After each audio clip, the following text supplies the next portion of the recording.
하나님의 말씀 함께 보겠습니다. 사도행전입니다. 사도행전 4장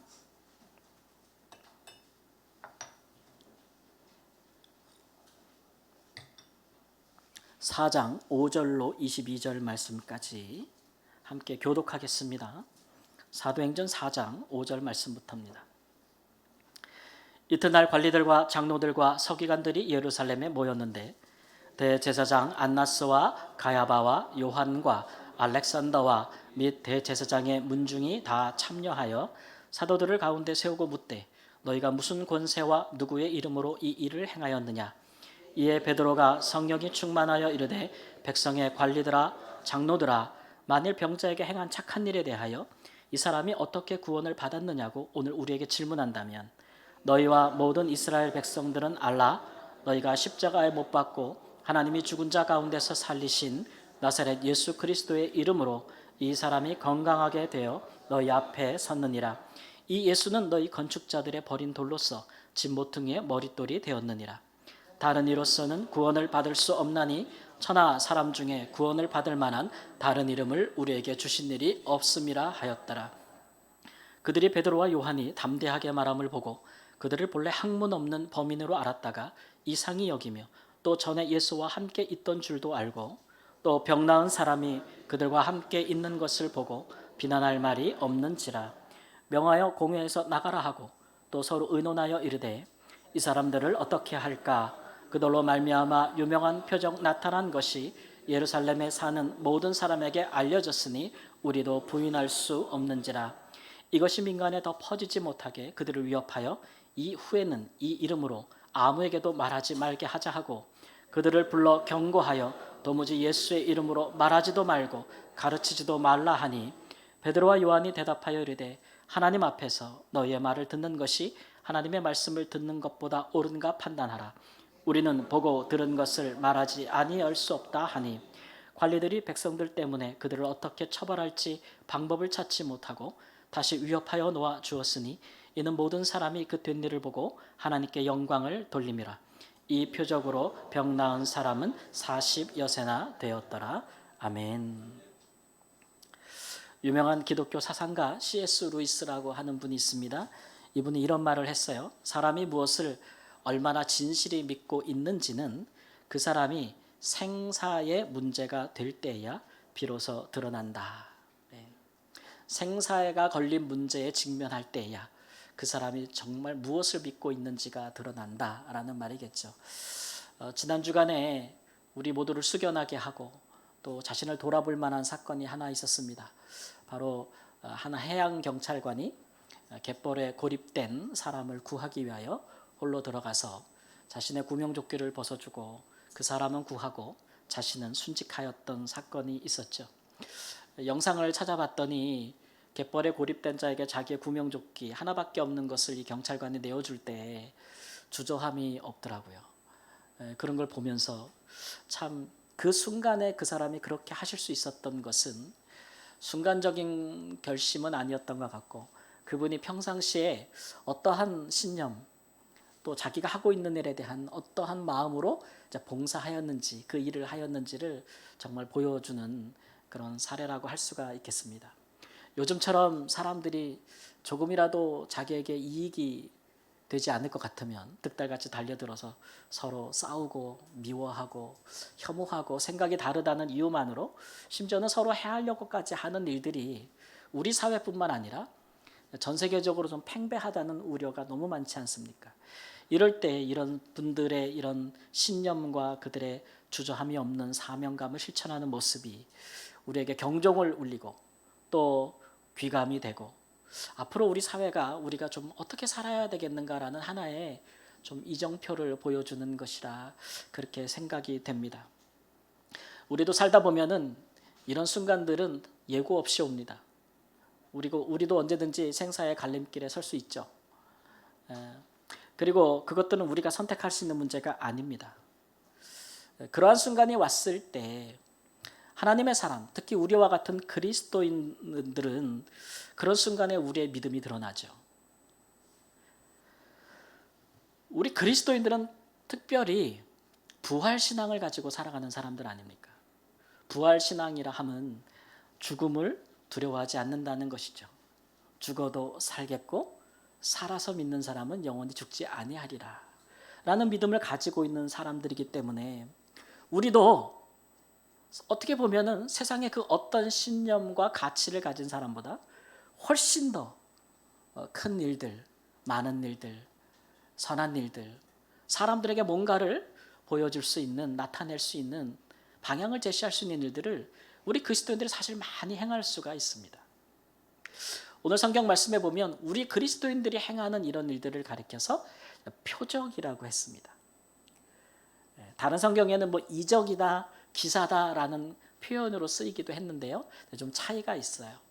이적과 기사는 사람들을 놀라게 하는 것에 그치는데 표적은 사람들에게 그 일의 의미를 보여줍니다.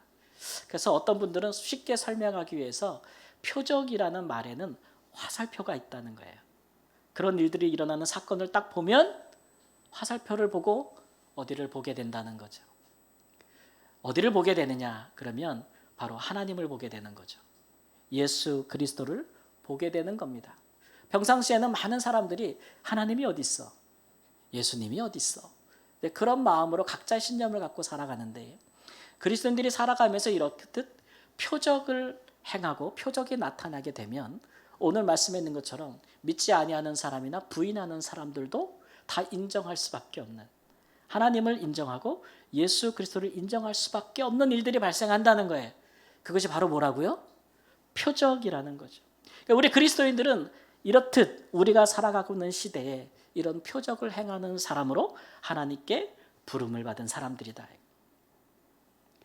그렇다면 이 그리스도인들을 통해서 어떻게 표적이 나타날 수 있는지 그 대표적인 사례를 보여주는 것이 오늘 본문 말씀입니다. 사도 베드로와 요한이 나면서부터 걷지 못하게 된 사람의 병을 고쳐주었다. 병을 고쳐주었다라는 것은 치료하는 사건이잖아요. 치유하는 사건입니다. 사람들이 놀라울 수 있죠. 신기하게 여길 수 있어요. 그러나 어떻게 이 사건이 하나님을 보여주는, 예수님을 나타내는 표적 사건이 되었는지를 오늘 우리가 자세히 살펴보겠습니다. 이로써 우리도 우리의 삶과 우리의 말과 우리의 행위를 통해서 아무도 비교할 수 없는 표적이 나타나서 그것을 보는 자들마다 하나님께 영광을 돌리게 되는 일이 있기를 우리 주 예수님의 이름으로 축원합니다. 사도 베드로와 요한은 어떻게 표적을 행할 수 있었습니까? 첫 번째 요지를 우리가 함께 읽도록 하겠습니다. 시작. 예수 그리스도의 이름으로 일을 행하였습니다. 사람은 일을 하죠. 베드로와 요한도 병을 고치는 일을 했는데 그 일을 예수 그리스도의 이름으로 했다는 겁니다. 예수 그리스도의 이름으로 했다. 이것이 무슨 뜻일까요? 정오가 되어서 사도가 성전에 기도하러 올라가고 있을 때에 나면서부터 걷지 못했던 거린을 보았는데 그 사람 나이가 40여세나 되었다라고 했습니다. 그 사람의 나이를 밝혀주고 있는 것은 이 사건의 신빙성을 우리에게 높여주고 있는 거예요. 나면서부터 걷지 못했는데 현재 40여세가 되었다니까 꽤 오랜 기간 그랬다는 거죠. 그러니까 이것은 뭐 자연적으로 치유될 수 있는 종류의 성질이 아니라는 거예요. 뿐만 아니라 그 40여 년 동안 수많은 사람들이 그를 보았고 그가 구걸하는 것을 보았기 때문에 이 치유 사건을 통해서 많은 사람들이 증인이 됐다는 거죠. 그래서 이거는 사도들이 짜고 치는 조작일 수 없다. 요즘 이단과 사이비들이 사람들 미혹하려고 막 거짓으로 이런 거 꾸미지 않습니까? 작당하고.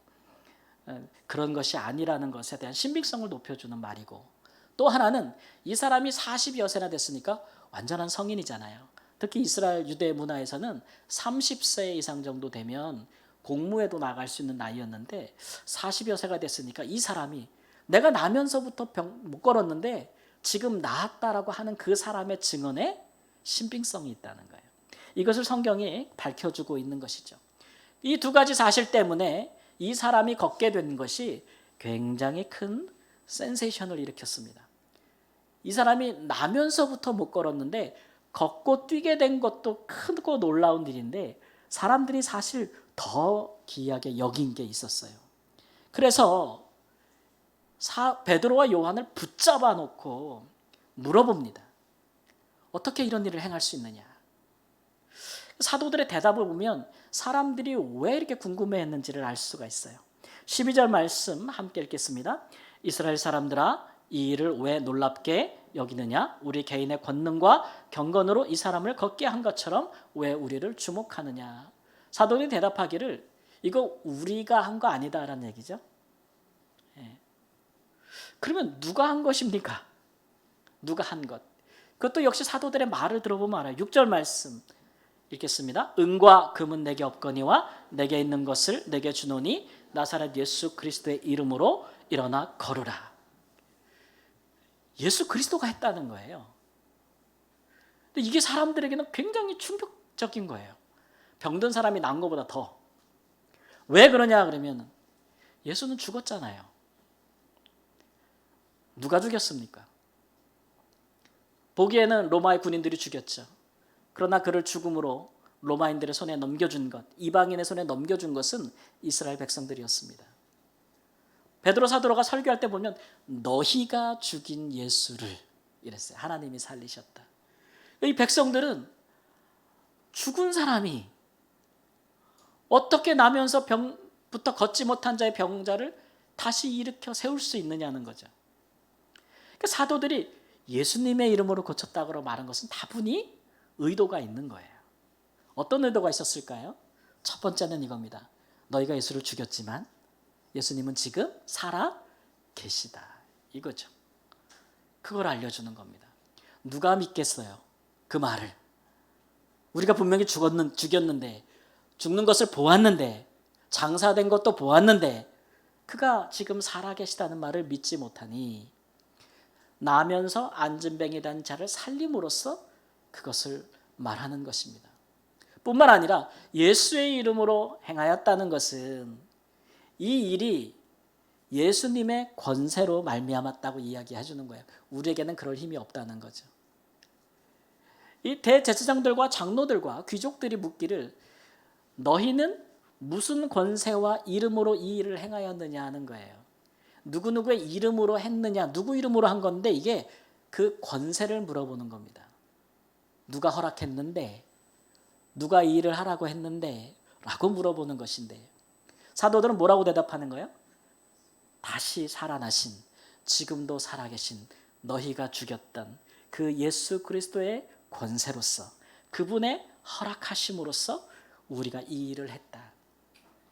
사도들이 이렇게 말하는 순간에 공개적으로 이것이 하나의 기적과 병을 고치는 치유 사건이 아니라 표적이 되는 겁니다. 왜냐하면 이 사건이 누구를 보여주는 거예요? 예수님을 보여주는 거거든요. 그래서 표적 사건이 되는 거죠.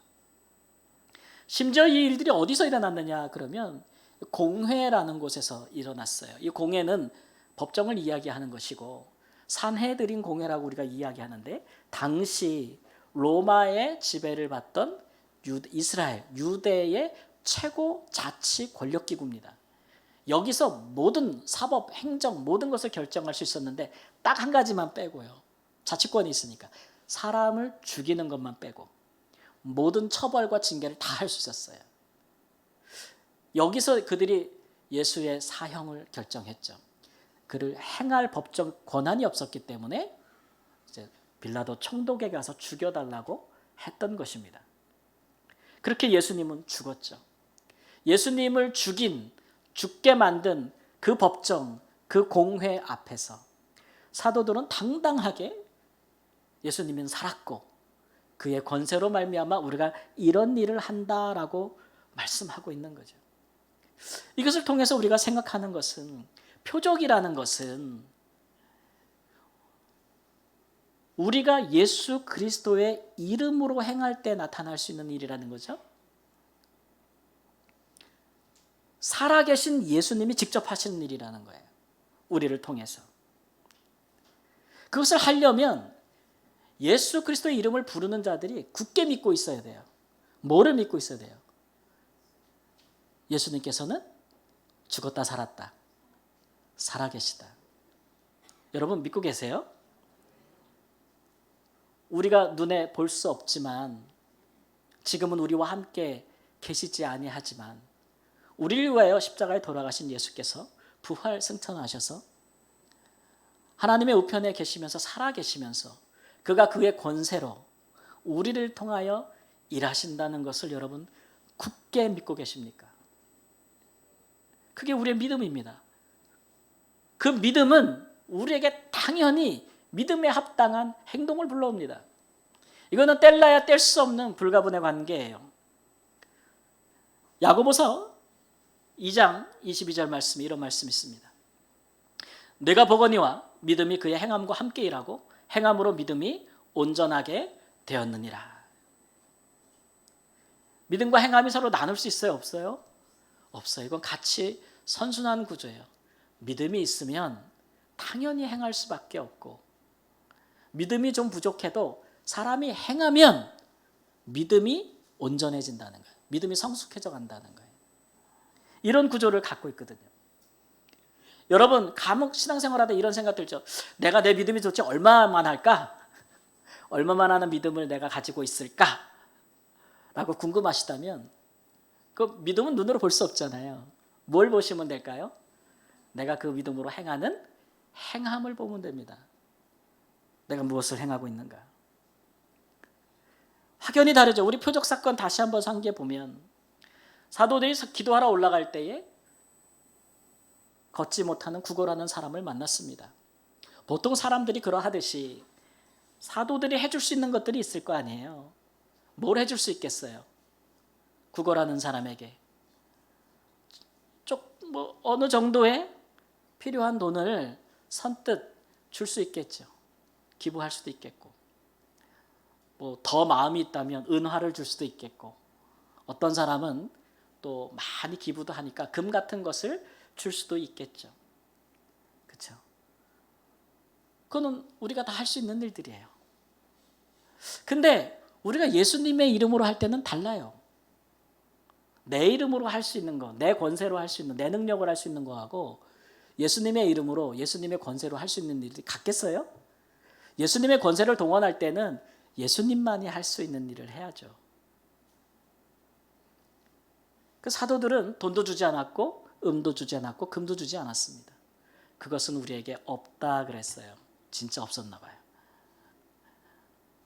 근데 우리에게 가진 것이 있으니 예수 그리스도의 이름이다 라고 하면서 그를 이렇게 세운 것입니다. 그는 일어났고 뛰었고 걸었습니다.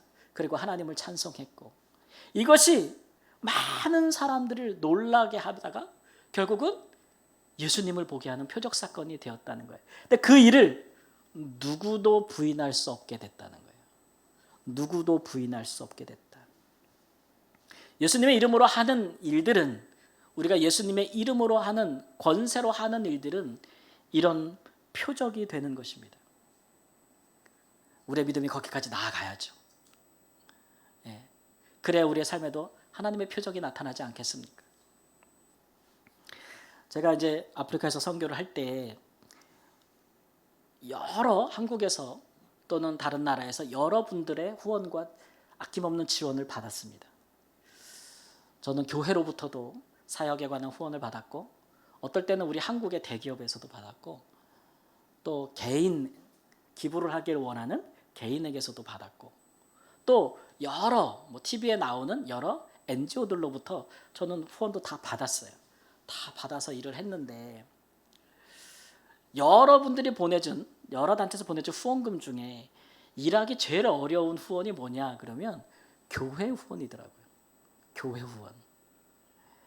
왜 어렵냐 그러면 절차가 까다롭고 이런 게 아니라 절차는 기업이나 공공기관 받는 게 훨씬 까다로워요.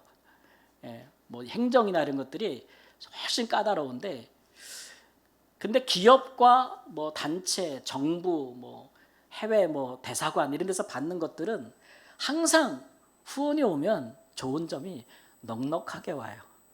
좋겠어요, 안 좋겠어요? 넉넉하게 와. 일을 하고도 좀 남게 와.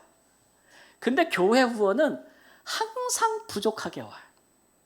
항상 부족하게 와. 그러니까 일하기는 교회 후원이 제일 어려워요. 그러다 보니까 일을 할 때에 어디 후원을 더 선호하겠어요? 예?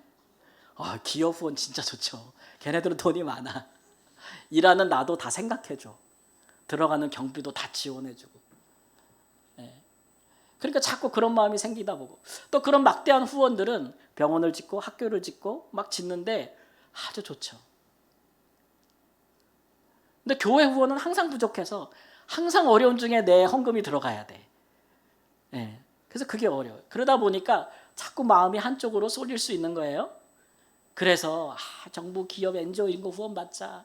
그래서 많은 보여줄 만한 것들을 막 짓자. 막 이러다 보면 이야 좋다, 이게 선교구나, 이런 생각이 들 수 있어요. 심지어 많은 선교하는 분들이 그런 데 빠질 수도 있고.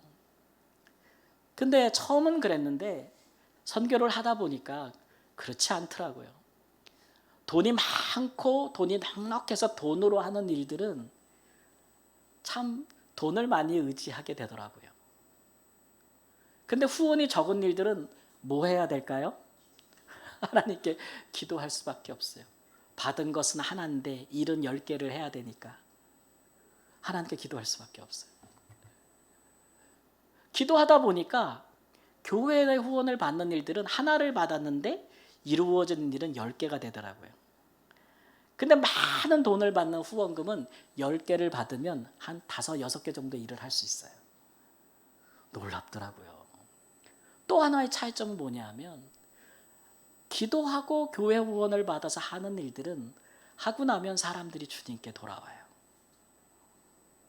근데 기업 후원은 막대한 후원을 받아도 그런 거 못합니다. 그러니까 표적이 될 수가 없다고요. 하나님을 보여줄 수가 없어요. 그런 걸 통해서 깨달았죠. 세상에 좋은 일 많고 필요도 많습니다.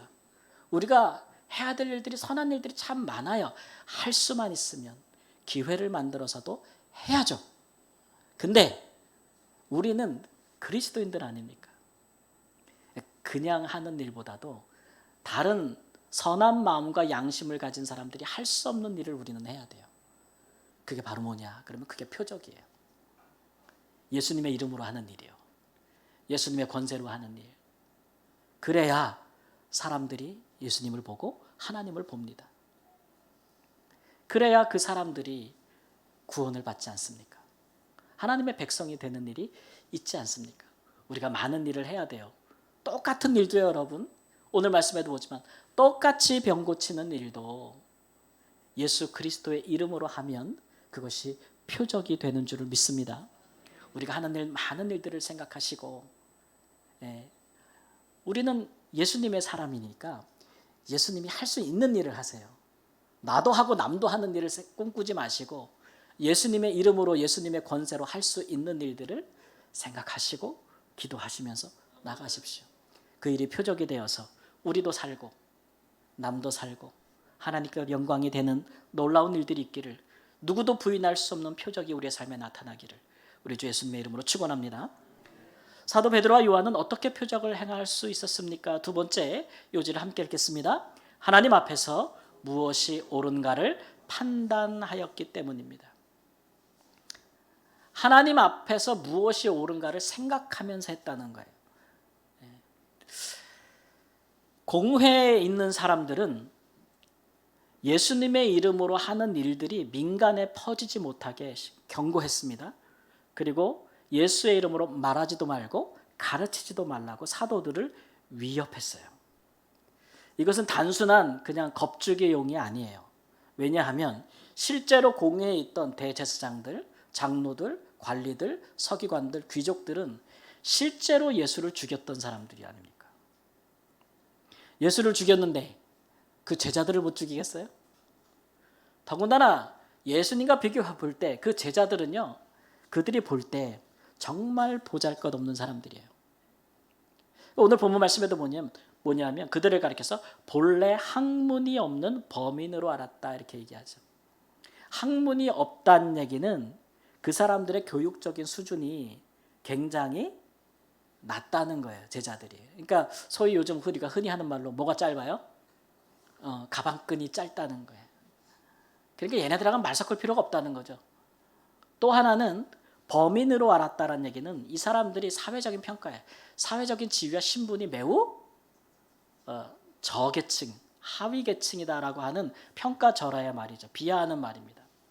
그러니까 우리 같이 엘리트들이 권력을 가진 사람들이 힘과 권력으로 누르면 꼼짝 못할 것이다 라고 생각했던 거예요.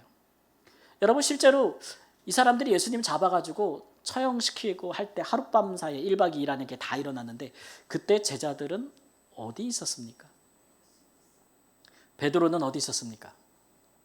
처음에는 다 도망갔다가 마지막에는 예수님이 재판받는 곳까지 왔는데 사람들의 추궁을 받자 3번을 부인하지 않았습니까? 예수님의 제자들 중에서 사도들 중에 유일하게 기득권과 당시에 성전 중심으로 한 지도자들과 연이 있었던 사람이 사도 요한이에요. 이 사람은 베드로는 못 들어갔지만 예수님 재판정관까지 들어갔던 사람이고 심지어는 예수님 십자가를 못 박힐 때 다른 사도들은 다 도망갔지만 이 사람은 십자가 앞에까지 있어도 무사했던 사람이에요. 그렇죠? 그러니까 인맥이 있는 거예요, 이 사람은. 그런데 이 요한은 그러면 그 모든 과정에서 뭘 했을까요? 그 모든 장면을 다 지켜보고 가까이 있었던 유일한 사람이었는데 아무것도 하지 않았습니다. 아무것도 하지 못했죠. 무기력하게 침묵으로 일관했던 사람. 사도들이 그랬단 말이에요. 근데 지금 이들의 태도는 완전히 180도 바뀌었어요. 하나님 앞에서 너희의 말을 듣는 것이 하나님의 말씀을 듣는 것보다 옳은가 판단하라. 위협과 공격 속에서도 이 사람들은 오히려 그들을 당혹시켰습니다. 그리고선 이 사람들을 지금은 당장 놓아줄 수밖에 없는 그런 굉장히 담대함을 보여줬는데 이런 극적인 변화에 대해서 무엇이 이들을 이렇게 만들었는가 보면 그들의 말에서 힌트를 얻을 수 있는데 뭐라 그랬냐면 따라해 보세요. 하나님 앞에서 그들이 생각하고 판단하고 행동하고 있다는 거예요. 지금 전에는 그렇지 못했어요. 예수님이 죽기 전에는 예수님의 많은 말씀을 하셔도 예수님의 말은 귀에 들어오지 않고 다른 사람들의 말이 계속 귀에 들어왔죠. 뿐만 아니라 하나님이 여러분 기억하세요? 높은 산 위에 올라가서 예수님을 영광스러운 모습으로 변화시키고 막 구름 가운데서 제자들에게 친히 말씀하셨잖아요. 이는 내 사랑하는 아들이니 저의 말을 들으라. 이게 무슨 말일까요? 제발 좀 예수님의 말 좀 들어. 하도 안 들으니까 하나님이 직접 말씀하시는 거죠. 사도들한테. 그런데도 들었어요? 안 들었어요? 안 들었어요. 근데 이들이 예수님께서 고난을 받으시는 모습을 보면서 또 예수님께서 고난받고 부활하신 모습을 보는 생각이 바뀌는 거예요. 요한복음 12장 4절 5절 말씀에 이런 말씀이 있습니다. 예수님이 직접 하셨던 말씀 함께 읽습니다. 내가 내 친구 너희에게 말하노니 몸을 죽이고 그 후에는 능히 더 못하는 자들을 두려워하지 말라. 마땅히 두려워할 자를 내가 너희에게 보이리니 곧 죽인 후에 또한 지옥에 던져넣는 권세 있는 그를 두려워하라. 내가 참으로 너희에게 이르노니 그를 두려워하라. 예수님께서 고난 전에 제자들에게 하신 말씀인데 니네가 진짜 두려워할 것은 너희 목숨을 빼앗을 수 있는 그런 사람 두려워하지 말라는 거예요. 진짜 우리가 두려워할 분은 누구예요? 하나님이에요. 하나님은 사람을 죽이기도 하고 살리기도 할 뿐만 아니라 그 사람을 영원히 지옥에 던져놓을 수도 있는 권세가 있는 분이기 때문에 진짜 너희들이 두려워하려면 하나님 두려워하지 사람 두려워하지 말라는 거예요. 이런 의식, 하나님 앞에서 이게 직역을 하면 하나님의 눈 앞에서라는 뜻입니다. 우리는 눈 앞에서란 말 잘 안 쓰고 코앞에서란 말 많이 쓰죠. 코앞에서, 그러니까 우리말로 하나님의 코앞에서 살라는 거예요.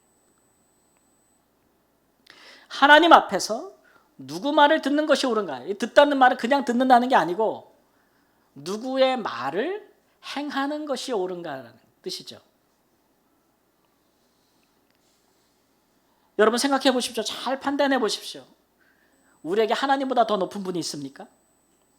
아무리 영향력 있는 권세를 가진 자의 말이라 할지라도 하나님보다 높지는 않습니다. 우선순위로 따지자면 우리가 뭔가를 할 때 우리가 가장 순위의 1순위 아니고 요즘은 영순위에 놓아야 될 것은 누구의 말이에요? 하나님의 말이에요. 우리는 특별히 하나님의 백성들이잖아요. 여러분, 이걸 한시도 놓쳐서는 안 됩니다. 하나님이 우리에게 어떤 분이고 어떤 영향력이 있는지를 생각하셔야 돼요. 이 일에 실패했던 사람이 이스라엘의 초대왕 사울이죠. 사울은 하나님이 왕으로 지목했던 사람입니다. 그가 왕으로 지목받을 때 그 사람은 이스라엘 12지파 중에서도 가장 땅도 작고 수도 적은 가장 약한 지파에 있는 베냐민 지파 사람이었어요. 베냐민에서 무슨 왕이 나올 수 있었겠어요? 근데 하나님께서 그의 겸비함을 보시고 그를 왕으로 세웠는데, 그가 왕이 돼서는 마음이 교만하여져서 하나님의 말을 듣지 않고 누구의 말을 들었냐 하면 백성들의 말을 듣기 시작했다 그랬어요. 왕이 백성들의 말을 들어야죠.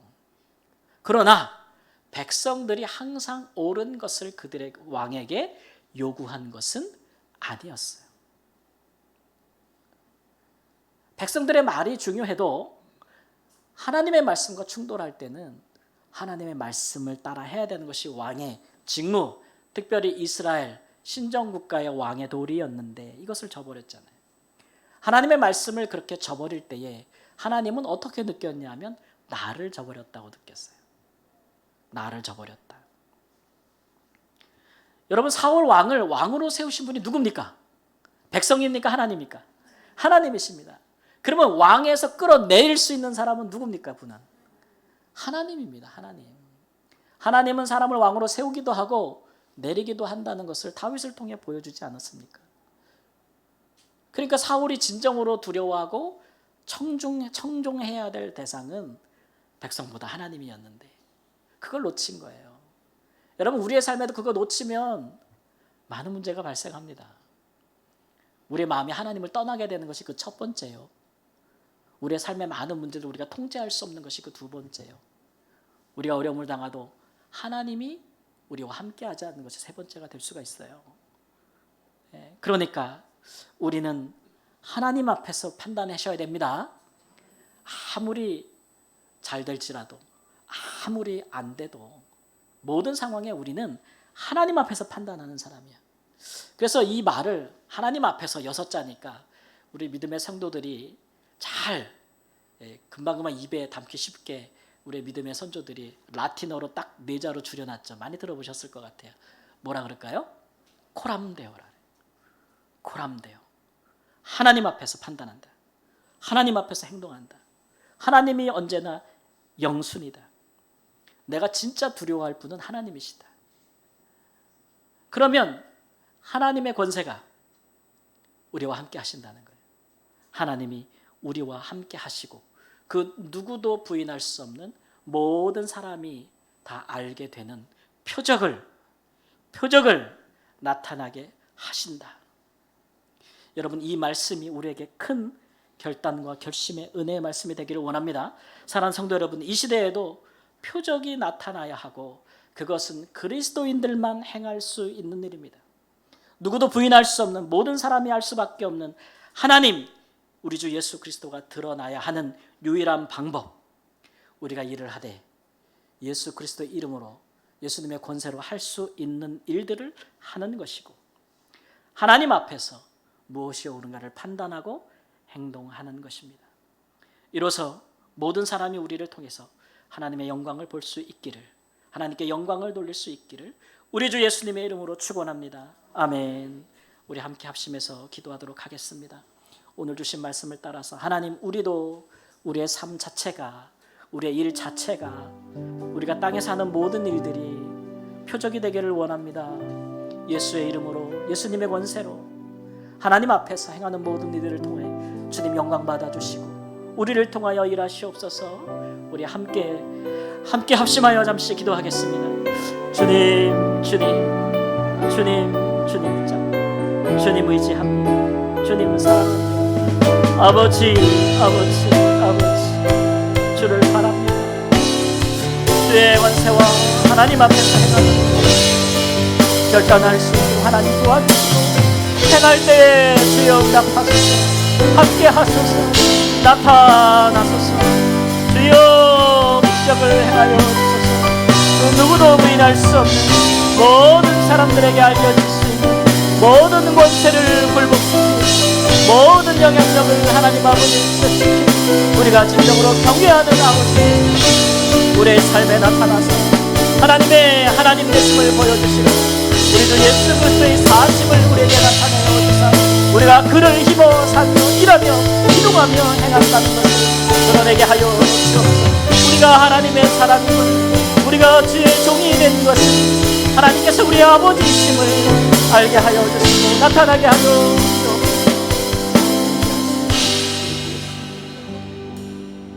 자리에서 일어나셔서 함께 찬양하고 기도하겠습니다.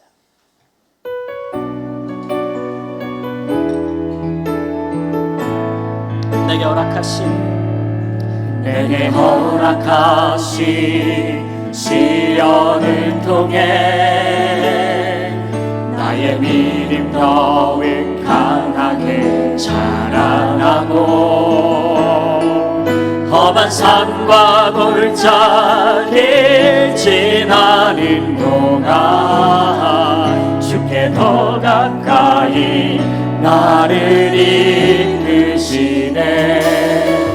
내가 겪는 시험이 어렵고 힘겨워도 내 주님보다 크지 않네.